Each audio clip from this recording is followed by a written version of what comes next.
Hey everybody, it's Miss Christy. Tonight is card night. So I have my cards, and on my little sheet there I said pick a card, any card.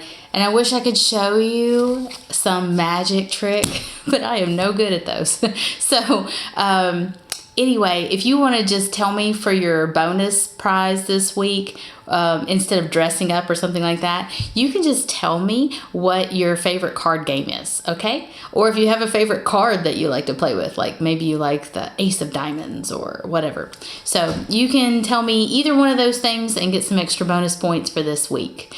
So this week is card night, and tonight I also have in your goodie bags, there'll be a choice of some card games that you can choose from that I have for you. And you also get to choose what goes better with, sitting around playing cards and a bag of chips. So I have a bag of chips for you to choose from as well. Okay. All right. So I thought this was a good time. I was thinking about my lesson and what I wanted to do for you this week in your Bible study. And I thought, why don't we look at magicians? And so tonight, our lesson's kind of magicians beware. Now, we know magicians that do tricks, interesting little tricks, things like they make cards disappear, or they might saw a woman in half, or they might do something silly like that, like pull a rabbit out of a hat, right? Or there was no rabbit before. So a lot of those things that we see magicians do today are kind of fun things, kind of like silly things, and they make you like, wow, how did they do that? That's amazing. It was magic. Well, the Bible tells us about magicians as well. And the magicians that were around back then, they might have also had the same kinds of tricks, but people really believed that they had power, had lots of great power, and they would follow them, and they would make them advisors to leaders of the world. And these people became very powerful, or they could become very powerful. Now, if you believe in God, you know God has power over everything. And most of these things that were done by magicians back then, and even today, they're still tricks. And tricks are lies. I mean, that's the basis of them. They're lies. And so God doesn't want you to be deceived by lies and liars.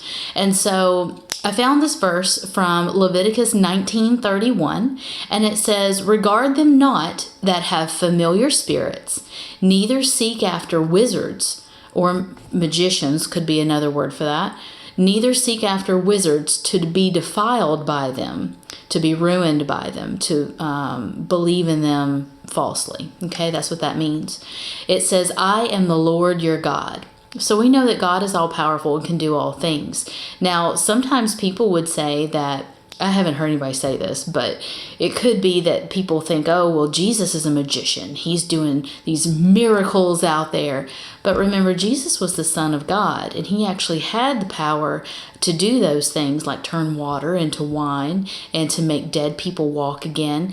And he had these powers because he was the Son of God, the only Son of God. And so everyone else is a liar and not true, and not doing true things, and not getting their power from God if they are doing wonderful, miraculous things. Even though these things might be good for the good of people or for the good of the world, ultimately their motivation behind it is to usually get power. They're greedy in some way, maybe wanting some money. There's a story in the Bible about some people who were using a girl to get money through her powers. And also, basically, Satan is a liar, and he's behind all those people who lie. And so, our lesson tonight actually comes from the story of the 10 plagues.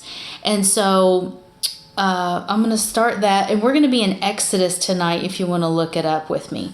Exodus 7 is where we will mostly be. And I'll tell you when I get down here to read some of that. But I'm going to start off by telling you that, people like a good magic trick, don't they? They like to be surprised. We like to try to figure out how things happened. But one thing is very clear in the Bible, that God did not want people worshiping magicians. And God does not like people lying and being lied to himself either. Magicians in the Bible are people who did incredible things, but their power did not come from God. When Moses went to go see Pharaoh and let the Israelites go, God would give Moses great power to show Pharaoh these many wonders. But Pharaoh would call in his magicians, and they would see the same. They would be able to do these same things, but they did them with Satan's power, not the Lord's. And so I'm going to read to you now from Exodus 7, all the way in the Old Testament. And numbers a big 7. There it is. Okay. In 7, 1 through 13, Moses, let's see what happens to Moses, okay? Move this stuff over. Okay. Exodus 7, And the Lord said unto Moses, See, I have made thee a god to Pharaoh, and Aaron thy brother shall be thy prophet, and thou shalt speak all that I command thee. This is God talking to Moses now, okay? And Aaron, I'm going to make him speak unto Pharaoh, and he send the children of Israel out of his land. And I will harden Pharaoh's heart, and multiply my signs and wonders in the land of Egypt. But Pharaoh shall not listen unto you, or hearken. It says hearken, but I said listen. He shall not hearken unto you, that I may lay my hands upon Egypt, and bring forth mine enemies, and my people, the children of Israel, out of the land of Egypt by great judgments. And the Egyptians shall know that I am the Lord, when I stretch forth mine hand upon Egypt, and bring out the children of Israel from among them. And Moses and Aaron did as the Lord commanded them, so did they. So in the first couple of verses there, the Lord has given Moses directly powers, kind of like he did with Jesus. Jesus is the Lord. But he gave Moses these powers. He said, you're going to do miraculous things, and Pharaoh's heart is going to be hardened, and he will not listen, and he will not give in. But because of this, God always has a plan, right? But he says, because of this, my people are going to be let go, and there'll be great signs in all the land of Egypt for everyone to see. So continuing on, it says, Moses and Aaron did as the Lord commanded them, and And then what happens a little bit later on through 7, and let's see, it's a little bit further down. I'm going to skip over now. We're still in chapter 7, and I'm going to skip down. No, I'm going to read it. I'm sorry. Let me go ahead and read it to you. So in verse 9, When Pharaoh shall speak unto you, saying, Show a miracle for you, then thou shalt say unto Aaron, Take thy rod, and cast it before Pharaoh, and it shall become a serpent. And Moses and Aaron went into Pharaoh, and they did as the Lord had commanded. And Aaron cast down his rod before Pharaoh and his servants, and it became a serpent. And the Pharaoh also called the wise men and the sorcerers. Here's the magicians coming in that worked for Pharaoh. He called them in, and the magicians of Egypt. And they did in like manner with their enchantments. They threw down rods, and they were made into snakes as well. So remember, Satan also has a lot of power he can dish out as well. Not as powerful as God, though. Let's see what happens. In verse 12, For they cast down every man his rod, and they became serpents. But Aaron's rod swallowed up their rods. So that tells us God is all powerful. He knew that was going to happen. So he had Aaron's rod that turned into a snake swallow all the other ones that turned into snakes as well. And he hardened Pharaoh's heart, and he hearkened not unto him, as the Lord had said. And the Lord said unto Moses, Pharaoh's heart is hardened, and he refuses to let the people go. Get thee unto Pharaoh in the morning, lo, he goes out unto the water, and thou shalt stand by the river bank against he come, and the rod which was turned into a serpent shalt take shall thou take in thine hand. And thou shalt say unto him, The Lord God of the Hebrews hath sent me unto thee, saying, Let my people go, that they may serve me in the wilderness. And behold, hitherto thou wouldest not hear.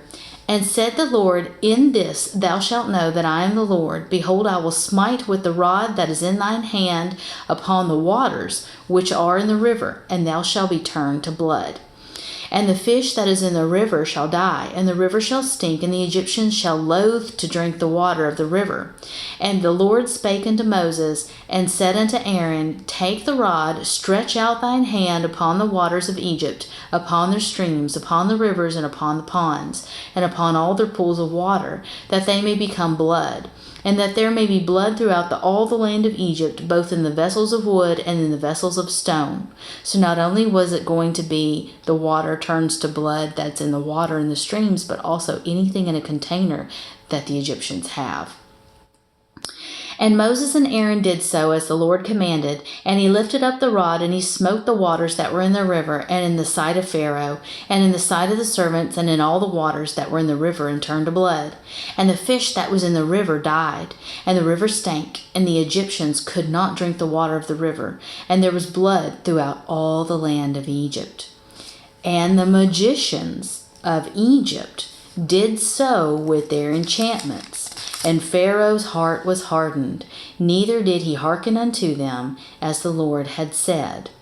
And so not only did the magicians copy the rod turning into a snake, but he also copied turning the blood into water. Now, in the next few chapters, Pharaoh's magicians they also call forth the frogs and the lice that Moses and Aaron put forth the rod and called forth unto the land of people of the land of Egypt. Those happened as well with the magicians. So the magicians were able to do that. But then something happens. It changes in Exodus 8:19. So I'm going to go to 8:19. Then the magicians said unto Pharaoh. Now, right before this is where they had called upon the lice. And let me go back a little bit further and read it to you. So the Lord said unto Moses, Say unto Aaron, Stretch out thy rod, and smite the dust of the land, that it may become lice through all the land of Egypt. And they did so. For Aaron stretched out his hand with his rod, and smote the dust of the earth, and it became lice in man and in beast. All the dust of the land became lice through all the land of Egypt. And the magicians did so with their enchantments to bring forth the lice, but they could not. Oh, so here we go. The magicians they can't do something that Aaron and Moses were given the power to do through God. And so they can't do that. So there was lice upon man and upon the beast. And then in verse 19 of chapter 8, it says, Then the magicians said unto Pharaoh, This is the finger of God. And the Pharaoh's heart was hardened, and he hearkened not unto them, as the Lord had said. So here's where we see the last of Pharaoh's magicians, because all of a sudden, once the lice hit, they were not able to copy that. They were able to copy the frogs, but they weren't able to copy the lice. And so at that point, the magicians are not talked about anymore, and Pharaoh did not call upon them to do anything else. But look at what the magicians said. The magicians said, This is the finger of God. They knew that God, the God of Moses and Aaron, was powerful and could control these things that they could not. So there were no more tricks in place. This was about being an all-powerful God, which Moses' God was. So the magicians, they said this, but Pharaoh's heart again was hardened. And it goes on for, 10 plagues that all this, they had more things happened. Later in Exodus 9, when the boils came upon the land of Egypt, it does say that the magicians could not stand before Moses because the boils that were upon them and all the Egyptians. And so the magicians are never talked about again after that. So it's kind of interesting that they did that the Bible says all that about magicians. And magicians, they may have shown Moses and the people and Pharaoh many wondrous things, but they couldn't be more powerful than God. Nobody can, not even Satan. And so don't be deceived by magicians. Most of that stuff they do is just tricks, and they're tricking you into thinking something that's not real. It's not true. But remember, our God is the God of Abraham and Moses and Isaac and Joseph, and he is the one true God who won't ever lie to you, who won't ever try to trick you. He just wants you to love him. So make sure you always remember that, okay? It's okay to learn card tricks and learn little magician tricks and stuff. But remember, they are lies. And so you are lying to people when you do those things. But God doesn't like a liar. So, all right. In Exodus 9, 7 through 9 is where you can go back and read through that full story if you want to. And so I would suggest you do that. It's kind of a fun story to read. And to pay attention to the magicians this time, not just the plagues themselves. So a little bit of extra digging wouldn't hurt this week. All right. Our trivia question from last week was, there was a shorter way for the Israelites to go through the promised land with Moses. But in Exodus 13 and verse 17, it says that God took them the long way around because he was worried that they would return to Egypt if they faced what? And it was if they faced war with the Philistines. God thought if they ran into those Philistines and had a war with them, they would immediately get discouraged and turn back to Egypt. And that is not where he wanted them to be.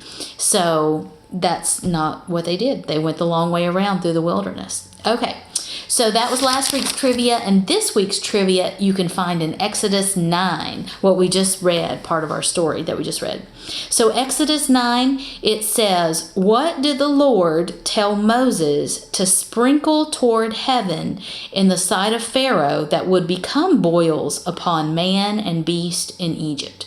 So Moses was told by God, you need to sprinkle this item. I'm not going to tell you what. This item gets sprinkled up in the air when you are calling forth the boils. And the boils came forth upon all the cattle and the beast and the man in Egypt. And like I said, even the magicians couldn't even come before Pharaoh because their boils were so awful. And these are big open sores on your face and your entire body. They can cover every part of your body. They're very extremely painful, and they're open wounds. So you know if anything gets in them, they're going to be very painful. So what did Moses throw up and sprinkle in the air to make that happen? So according to what God told him to do. So tell me what that is. And that is found again in Exodus 9. Exodus 9. Okay. That's our trivia for this week. And also, we will not be meeting next week. I will not have a group lesson next week because it is Thanksgiving week, so we're going to have that week off. You may still continue to say your verses to me. I'll be home next week. I'm not going out of town, so if you want to send me a message by video or call me, I will be more than happy to go over that with you and give you all your points and stuff. You'll get just extra bonus points for doing all that. I won't have any goodie bags next week, though, as well. Okay? All right. And then we'll be back December the 2nd. I hope that's the right day. Whatever that Tuesday is the first week of December. I will come back. It's going to be picture night, and you will need to send me a picture or show me a picture, your favorite picture that you have. Okay? So send me your favorite picture. You can text me, or you can email me, or you can show it to me in person. So either way is fine. And that's, I think, all I have for you today. So know that I'm praying for you. I'm very thankful for all of you families who sit and listen to me every week with our Bible lesson. It does take some time to get together, and I'm thankful that we do have Awana, even though it may not be exactly the way we want it to be this year. I still think it's the right decision to make. And so I'm thankful for you. I'm thankful for your families. And I hope you have a wonderful, wonderful Thanksgiving. So I love you, and I'm praying for you always. I'll talk to you soon. Thanks. Bye-bye.